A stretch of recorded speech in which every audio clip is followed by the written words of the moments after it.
the experience that we're having together prepares us to think, oh, this person sounds interesting. Let's see what she's got to offer. So for Marie, this is a setup for the first part is what's her presentation. So Marie points out that in our digital world, visual elements are an increasingly important part of any business. In fact, relevant images can attract nearly double the amount of traffic. But it's not enough to just add photos or graphics to your marketing or your website. No, you need to know how to use these images effectively, creatively, purposefully, and perhaps most important, legally, to have a difference in your success. So today, Marie will help us to learn how to use images in all different ways with our website, our social media, even in our emails. She'll review how to create and find attention-grabbing images to showcase your brand and your business, and how to avoid those legal challenges. In addition, she's going to review some of the resources available for creating and sharing graphics in your business. There are so many apps and sites that will help you successfully create the images you want, whether or not you're an imaging professional like she is. Going on to Marie and her background, as she said before, she's a business consultant as well as a messaging strategist and specializes in helping small business to become more productive and focused and, of course, more successful. She's worked in many forms of communication, marketing, copywriting, editing, photography, teaching, and she was only dabbled a few years in the corporate world, and that's when she realized her talents are really better suited for entrepreneurship. She had a thriving photography studio along with a writing career. She's my professional photographer for all things out and about in the field. And just to sum it up, she eventually applied what she's learned running her own business and helping other entrepreneurs to achieve their own success. Marie Leslie, and Leslie is her last name. It's not like her stage name. I just thought I'd say that for fun. It's her married name. So take it away, Marie. All right, let's see, share my screen. So let's go here. All right, can everybody see that? Yep. Okay, great. So we talk about obviously using images to build your business. Like Joyce said, I have been a professional photographer. I started my studio when I was 19, had no idea what it meant to be a real entrepreneur, though I'd had businesses as a child. If I'd known how hard it was, I might have been deterred, but sometimes ignorance is bliss. So anyway, images are not just photographs. It can include photographs with and without people. It includes your logos. Sorry about that. I need to adjust my little notes here. Graphics, charts, line drawings, clip art, anything that's visual. Videos are also included in this, but my specialty is still images. So that's what I'm going to focus on today. Video is quickly becoming the most powerful image format online. So like many of you, I am learning to become more proficient in video production and use. Getting ready to take some classes in video editing and that sort of thing. It just wasn't a thing when I had a studio. Anyway, I'll go on. So we're visual people. Why do we need images? I mean, think about it. There's an old saying, if you're a writer, you probably know this. It's show, don't tell. All the descriptive writing in the world isn't as effective as showing people, either through your words or through your images, what you're talking about. According to JumpShot, more than 20%, this is really interesting, all web searches happen on Google Images. And I can attest to that. I do a lot of image searching online when I'm researching articles. So these stats came from Jeff Bullis, because I believe in crediting people.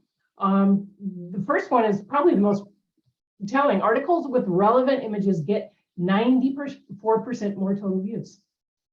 And think about 60% of people are more likely to consider a business when they get an image.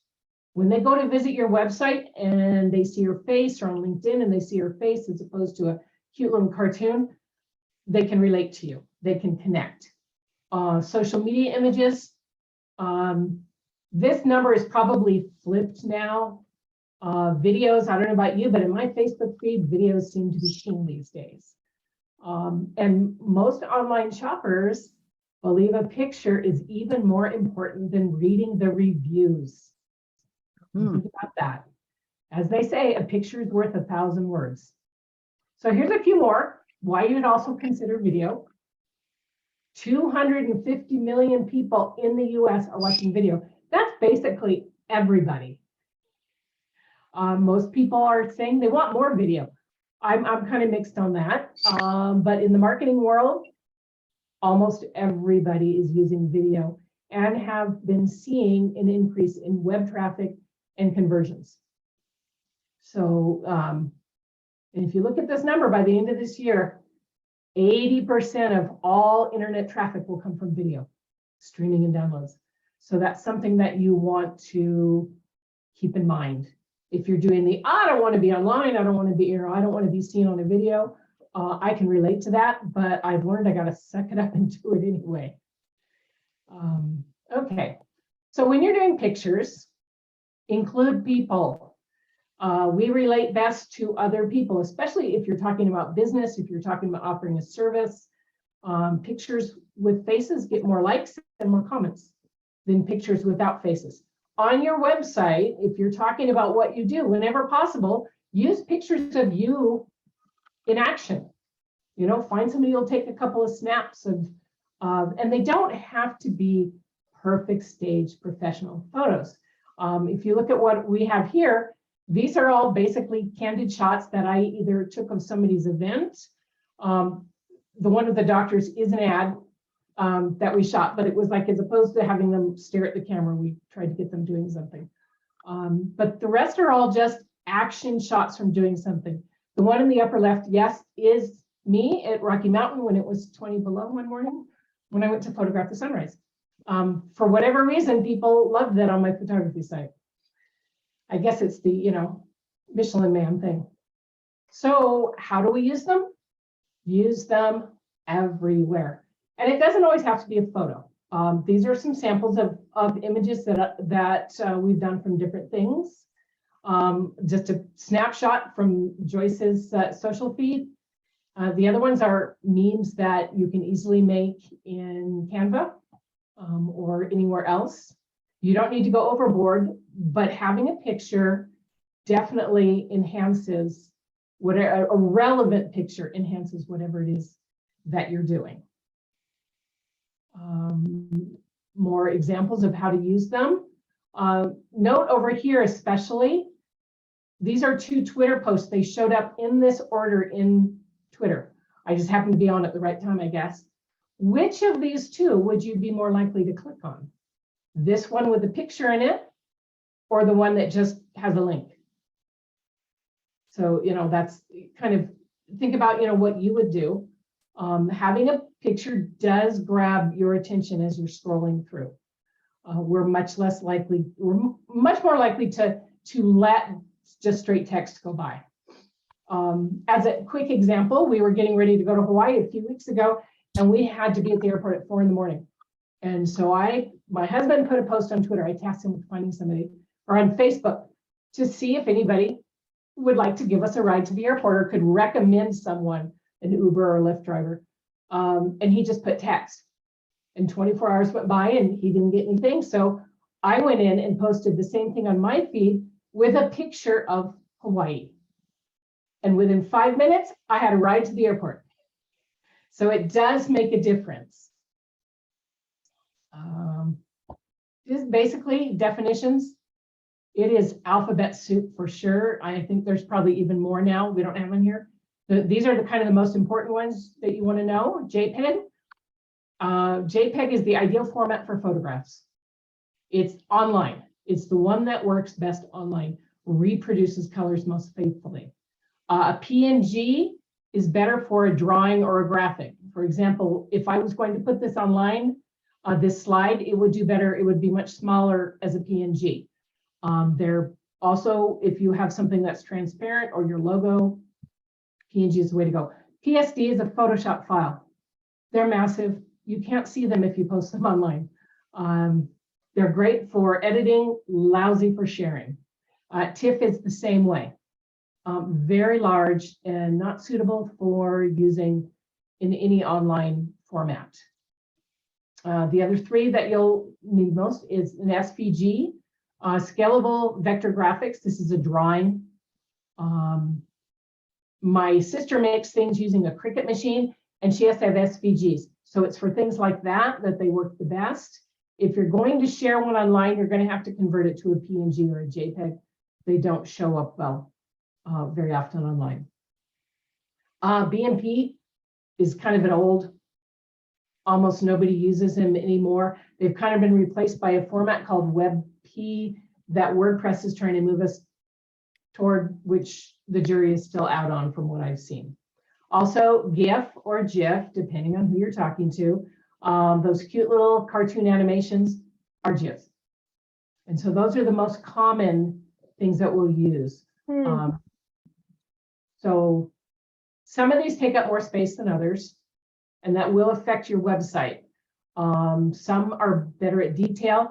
The other thing too is scalability. If you stretch or shrink an image too much, especially a JPEG, you're going to notice a loss of quality. But on your website, you want to use one or two. On my website, the only formats I have are PNG and JPEG right now.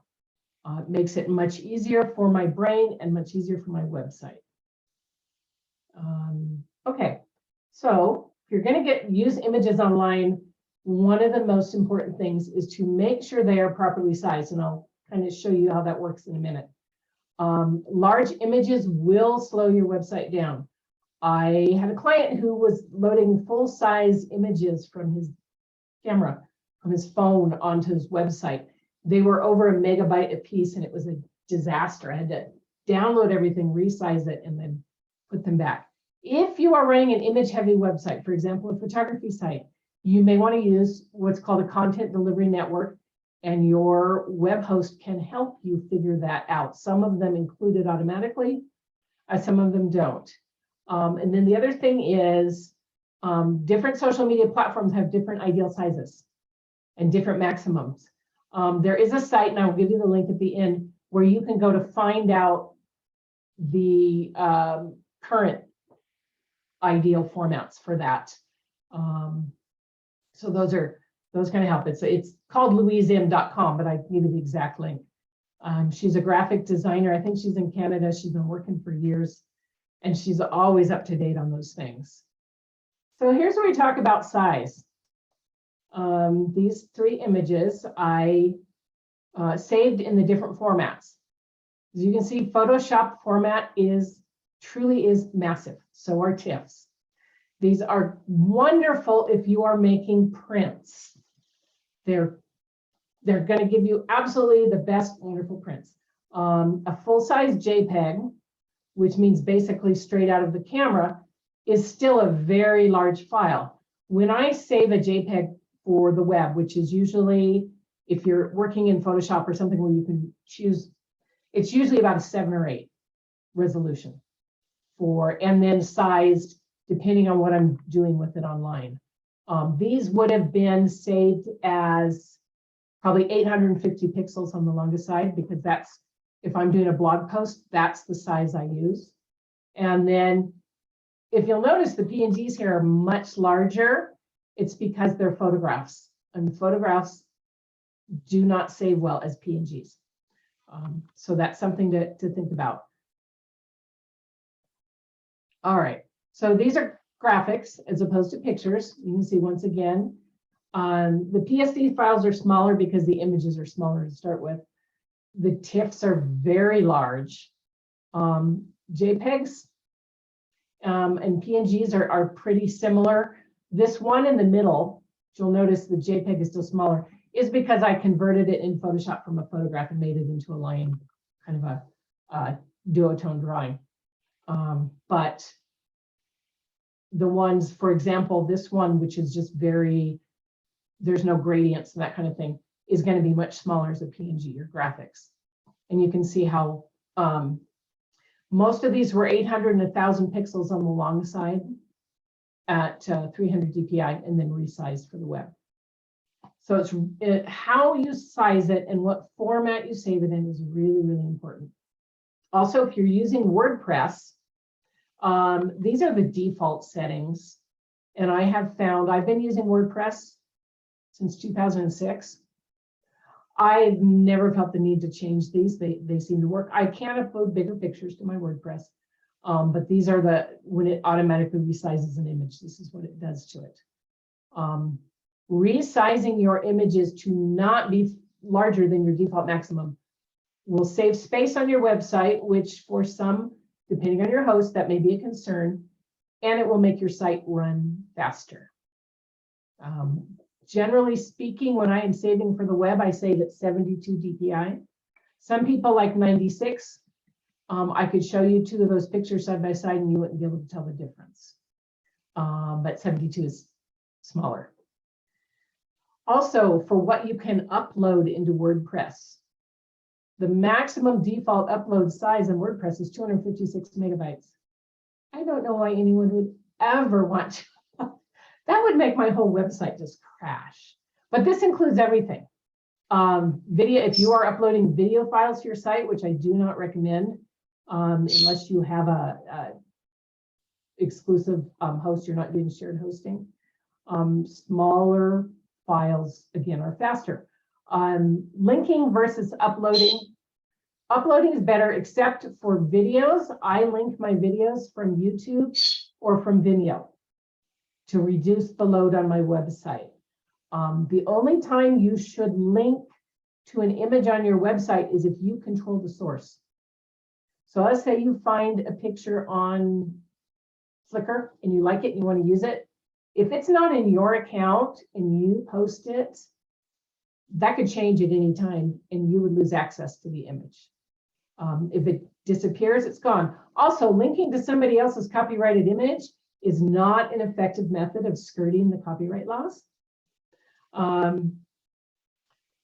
They figure it out and they are unhappy that you did that. All they have to do is change the name of the picture and you lose your image.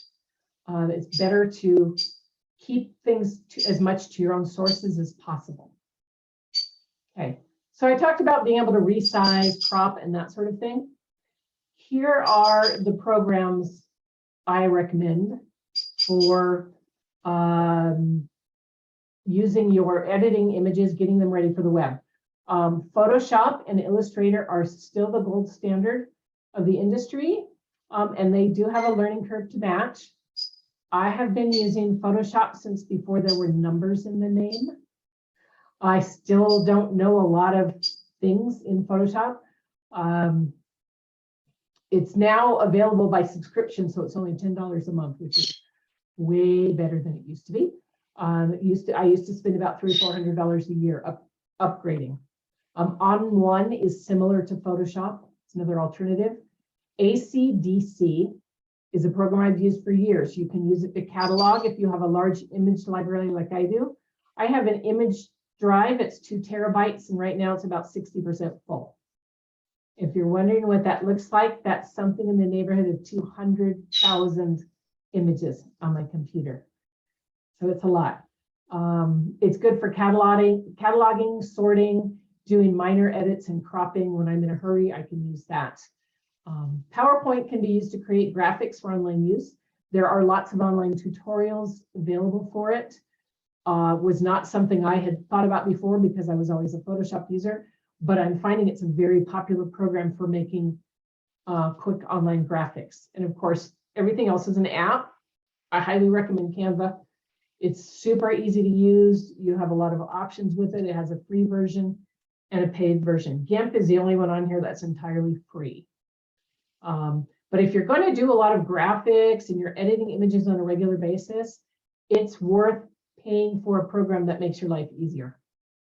Or unless you want to pay someone else to do it, which can add up really quickly. Okay, so with all the technical stuff out of the way, let's talk about a good image. It does not have to be perfect or professional quality all the time, but there are a few basics. Make sure your subject's in focus. I mean, how annoying is it to look at blurry pictures? You can see the subject. We call this not playing Where's Waldo. Don't make me try that hard to figure out what you've taken a picture of. Good lighting, not under or overexposed. That is something that in many cases you can improve in a program like Canva, Photoshop, Lightroom, whatever you're using. And finally, make sure it's relevant to whatever you're posting about. If you are posting about your trip to Hawaii, Do not show me a picture of Joyce in her office. It's not going to be helpful. Or, don't show me a picture of you in the office. That's not helpful. And Google's going to notice that there's a disconnect. Okay. Use the rule of thirds. Do not always put, what this basically means is when you're looking at a picture, put a tic-tac-toe grid over it. Where the lines intersect are the ideal places to put your subject. So for example, in a portrait, we don't always want to have them dead center. That's kind of static and boring. So if you can put them off, using the rule of thirds is good. Keep it simple. Especially if you're making the picture, keep it simple. You don't have, look at the background, no telephone poles growing out of their heads. We've all seen those pictures where there's a guy and they're like, look at that hairdo. And they're like, oh, it's a palm tree. Yeah. Don't put too many effects on it. You don't need all that kind of weird stuff. And especially do not over smooth your skin. You will look like an alien. It's very weird. And when it's appropriate, put your logo on it. I make a lot of memes and share them on social media. I kind of do this thought of the day. In the corner of my picture is my logo, large enough to read, but small enough to not interfere.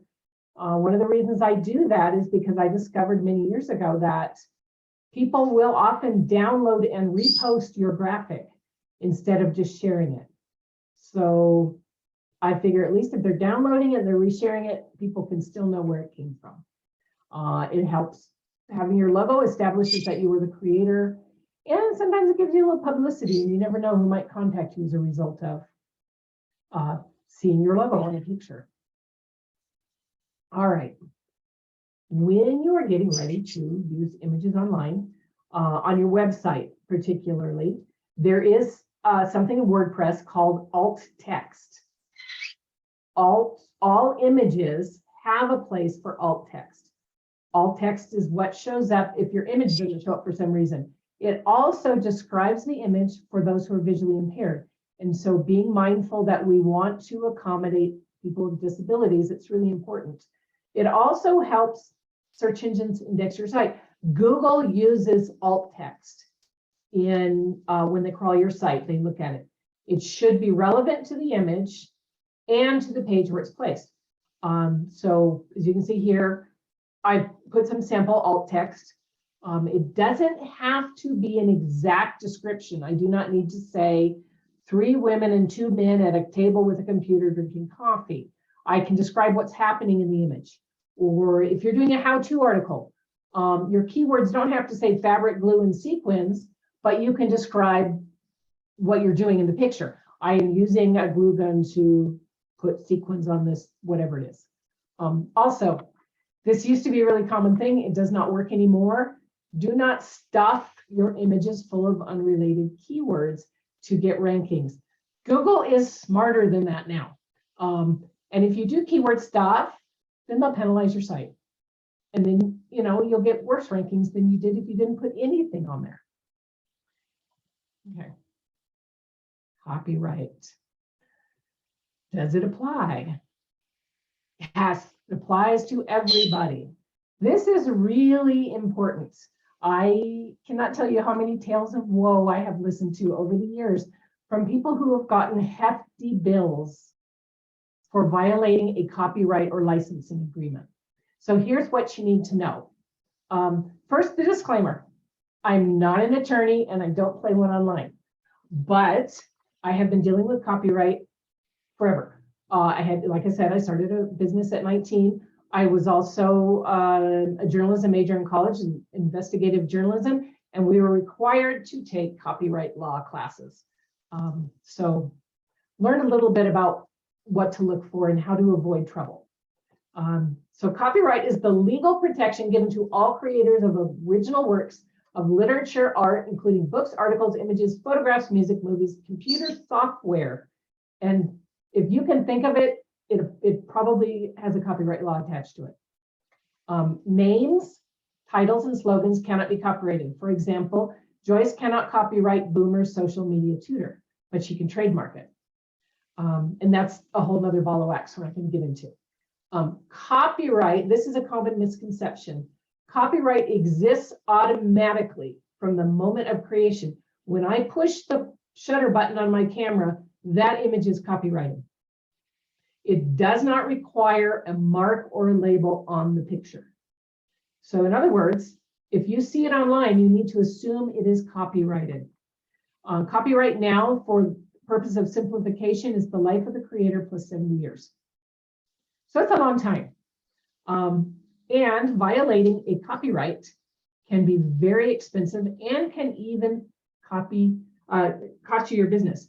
If someone has registered their copyrighted images with the Library of Congress, not only can they sue you for actual economic damages, but punitive ones as well. So my advice to everyone is stealing images is wrong and is punishable by federal law. And the fines can be huge. So there are two things to think about in this. Copyright versus licensing. When you buy an image online that you're going to use on your website, like from Deposit Photos, or we will mention Getty, my least favorite. Getty is the 2,000-pound gorilla. They have very well-paid attorneys, and they are the heftiest finers. So you want to be careful of messing with that. They're the company that pretty much holds all the rights to all of the celebrity photos that you see. So copyright belongs to the creator. Can only be transferred by specific permission. I have to say to you, in my studio work, when I would create pictures for people, I would provide them with a letter, giving if it was a situation where I was giving them all the rights, that actually says, and it used to be that in order for them to get prints, they would have to take that letter with them to the photo lab and show it to them. Licensing doesn't affect my rights as a creator in holding the copyright. License is what you usually get when you purchase a picture online. It tells you how an image can be used. Most images will come with the usage license. Pay attention to the terms. There are different terms. Sometimes you get rights managed, which usually means you can use it once for a specific purpose. Most companies, Deposit Photos and iStock and that kind of thing, they are generally royalty free, which means you can use it over and over up to the maximum. Rights managed would be a company like Getty, where you get to use it once. The other thing that I didn't put in here is called work for hire. It's very limited. For example, when I do work for a magazine like Better Homes and Gardens or somebody like that, that is work for hire, and I am considered their employee and they get the copyright. So that's something also to keep in mind. And fair use. We've all heard of fair use, right? Fair use is not your saving grace. You want to be careful when you claim it for using pictures. Guidelines are pretty specific about fair use. Comment and criticism, like doing a book review. On my website, I have a lot of book reviews. Because I'm a writer and editor, people send me their books and I review them and make some money that way. I can use a picture of their book cover or a brief passage from the book. Parody, gotta be careful with that one too. And certain educational uses. You can quote or you can use an image or whatever we're saying. I have a fair use checklist that came from Columbia University, and I'll be happy to share that with anybody who'd like to kind of get an idea of what's there. Rule of thumb, when you're in doubt, don't do it. Okay, and public domain. Public domain is rarer than you think, but it is any image created or registered before 1923, and some images from between 1923 and 1963, where the copyright wasn't renewed. Yeah. Works created by the US government are not eligible for copyright protection. This means, like, for example, you go to the NASA website and all those cool moon landing pictures, most of those are in the public domain. Just be sure you know who made the image and where it came from, and that it came from them and not from somebody else. The pictures you see here are all old enough to fall into the public domain. I could tell you how old some of them are, but not all of them. But they were all made before 1923. So we're good there. So where do you get your images? Legally, free stock images, paid or purchased stock images. You can create your own images or you can hire a photographer. For most blog purposes, creating your own images when you can. For example, I think we were at back when Joyce used to have this meeting in person, we wanted some pictures of Joyce working, and we grabbed a few people afterwards and just did a few snapshots of her kind of tutoring people that she could use on her website. You know, do that with a professional. You may be able to make a swap deal with someone. You may be able to find a student. You may be able to find just somebody you know who's good with the camera and is willing to do that. But never, never, never call a photographer and ask them if they will take pictures for you for free because the publicity will be good for their business. It's my pet peeve. I've heard it for years. It does not put food on my table, and I have never gotten a job because I took free pictures for somebody. Okay. Here's where not to get your pictures. Never find a picture by doing a Google search or a Bing search or DuckDuckGo. They're all copyrighted. Be aware. Do not assume because it says it's safe, it is. It doesn't really know. The bottom one's really important. Stock companies and royalty and copyright enforcement agents search for illegal image use. I know this firsthand. My sister, who recently retired, was actually a royalty enforcement agent for BMI and EMI in the music industry, and used to tell me stories about going shopping in department stores or getting on an elevator and listening to the music and then being able to pull it up on her computer to see if they were paying royalties or not. And then she would send out the lovely letter that said, you owe us X thousand dollars. There are programs online specifically designed to find duplicate and similar images, and many photographers, myself included, and stock agencies make regular use of them. TinEye is one of them. Google Image Search is another one, where you drop in a picture and it will show you everywhere on the web that picture shows up. If you get a request to remove an image from your site because it violates someone's copyright, do not ignore it. If you have legitimate doubts about the copyright claim, you can ask for proof, but your best bet is to replace the image unless you have written permission to use it, you are sure it's in the public domain, or you're the copyright holder. I have received bogus copyright claims on my website, which were easily disproven. Do not claim that my children are someone you took a picture of. No one said that scammers were genius. I did recently receive a legitimate one from a stock agency I don't use. The image in question, the stock photographer had sold to more than one agency, and I bought it from another one. And because I bought it from that agency, I was able to easily download a copy of my license and send it to them. If I had not been able to prove that, I would have been having to pay some fines. So pay attention to where you get your images. It's a good idea not to, I get 95% of my page images all come from deposit photos. So I don't have to remember where I got an image from if someone asks where that came from. These are some of the stock photography sites out there. They are not all created equal. Here's what you need to know about using free ones. Pick a reputable site. Unsplash is reputable. Pixabay is reputable. Look for a Creative Commons. Check for usage restrictions and attribution requirements. Some of them require you to give credit. Some of them say you can only use them for certain things. Know that the images are often widely reused, and sometimes unscrupulous people will upload other people's images onto those sites.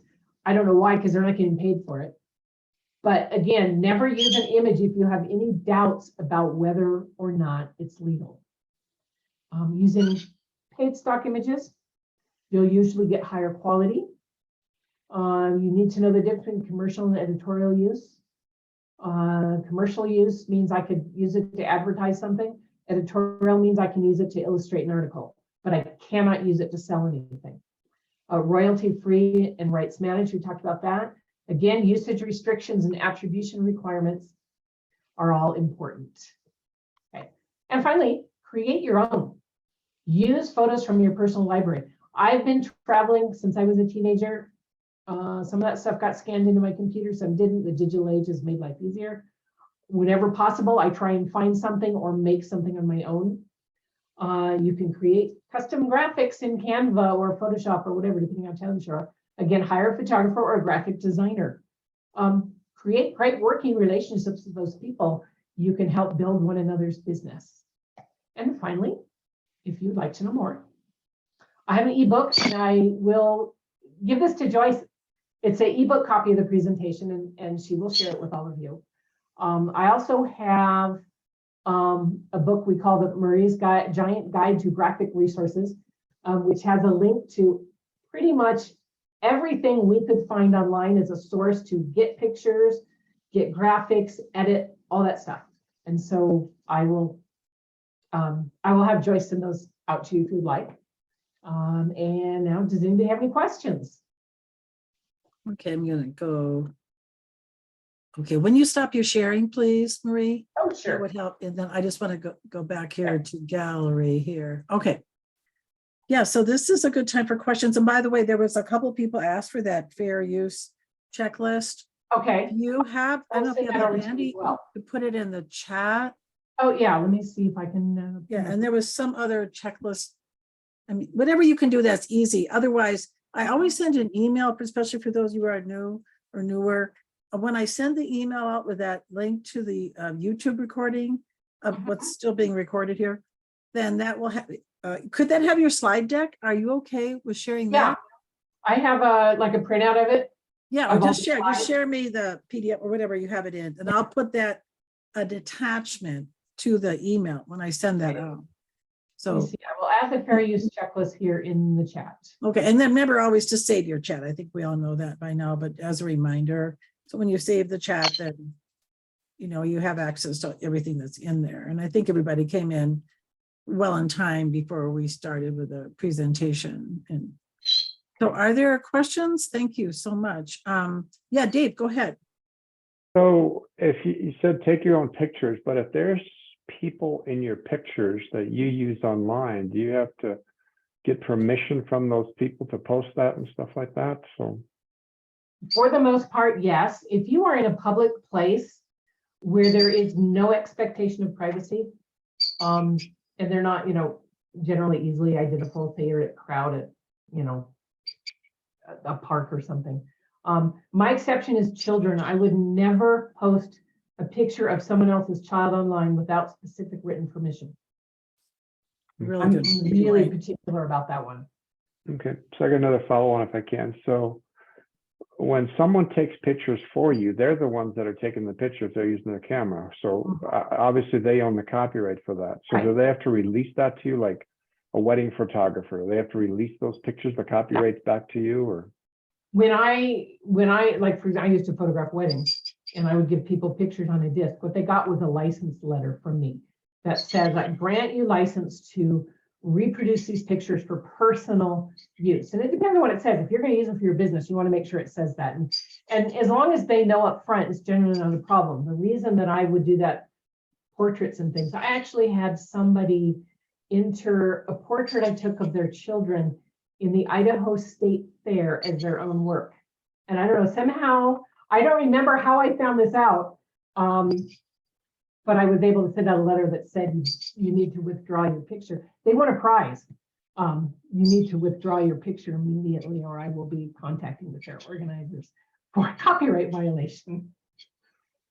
Well, to build on that, I would say too, Dave, this may not be directly related to what you were asking, but for example, I just came from this meeting of a leads group I'm in with the West Metro Chamber, and I wanted a picture of us, especially because I wanted to feature the lady that gave the presentation, and of course we were all sitting together, and I always give my phone to have the picture taken on my phone, so it's not on their phone, right? On their with the camera on their phone. So that's another way. That's more informally.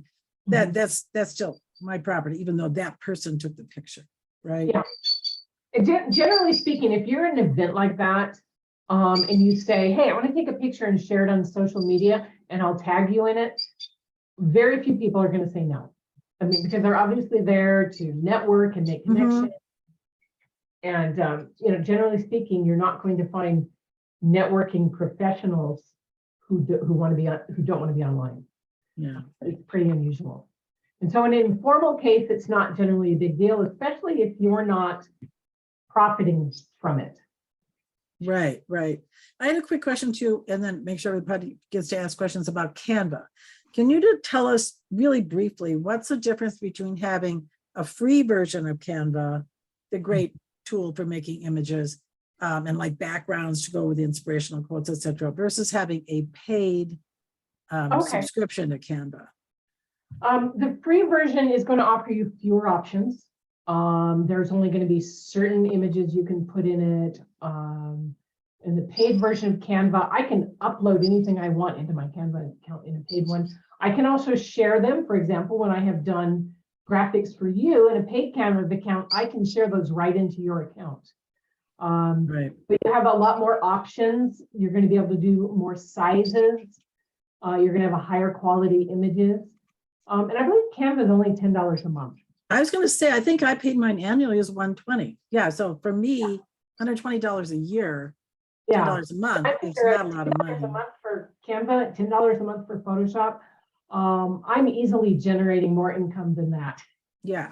Or I would be paying more than that to buy images. Do you have a question, Laura? Yeah. I used the wallpaper picture from my computer as my background for my LinkedIn. Instead of having just that really boring, like Joyce said, that really boring, just kind of really a downer. So I use the same thing that I see when I'm open my computer. It's obviously come off of probably MS somewhere, Microsoft. Yeah, was it like it came with your computer? Yeah. Those are licensed by Microsoft. So I need to get a different picture. Yeah, you probably won't have too much trouble finding something really great. Go to a site like Unsplash or Pixabay. Can you put the names of some of those? Oh yeah, just type those into the chat. I'm going to send you my whole guide to great graphics. Yeah, that's it. Oh, that would be great. Is that a PDF? Content. Excuse me, Marie. Is that a PDF you can put into the chat? Yeah, let me go ahead and see if it'll let me, because that was If not, so I'll send that out to everybody. Let's So see you if this have one that. is. Yeah, because We'll see how big it's a very lovely little piece of, it's kind of bamboo leaves. There you go. I just put it in the chat. And so you did the guide to great graphics too. I'm sorry, I'm not really following my chat. Yes, you did. Okay. This Yes, is I just so put it in helpful, there. Marie. In there. Thank you. And it's categorized by what you're looking for, fonts, stock fonts. I am a font junkie, graphics junkie. It's an occupational hazard. So you should be able to find all kinds of things from that. I think the slide deck and the Power of Pictures book are too big to put in the chat. So I'll send those to you, Joyce, and you can. Okay, and then those send them to me, then I'll get them out to everybody. And I have a second question. Yeah. Okay. I see lots of things on Facebook and it's a pretty picture. I'm not reposting them. I just save them as a pretty picture because I like to go through and look at my pictures every so often. I'm a visual junkie. I have ADHD, so it's kind of, and I just go through my pictures and I go, oh, that was a pretty one.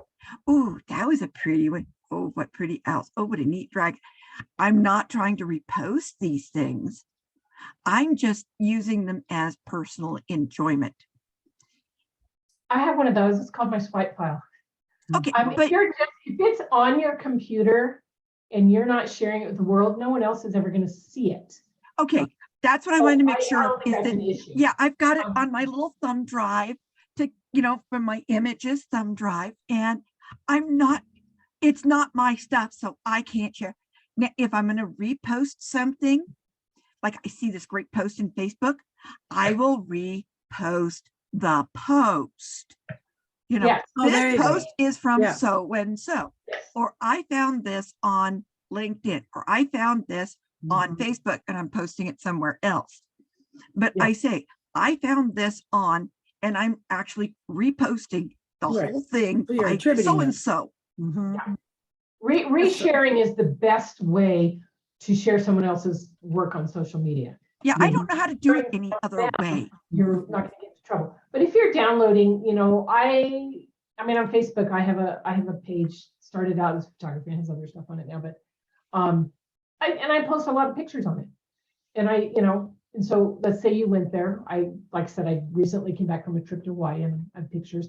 They're not there yet. But one of my other trips, maybe you saw a picture of a sunrise and you liked it, and you downloaded it on your computer so that you could look at it on your computer and enjoy it. As long as that's all you're doing with it, you're fine. And I could use something like it was such a pretty picture that somebody posted. I'm going to use it as a wallpaper On your or as a computer. screensaver on my computer. Right. But It's I'm not likely that putting it the out there for the world. people are going to come to your house and look at your computer. You'd have to be doing something pretty egregious to get a search warrant. Yeah, yeah. So as long as I'm not trying to put it out there, or if I do put it out there, give credit. I found this on so-and-so site Mhm. on this particular date. See Right. them for, you know, Exactly.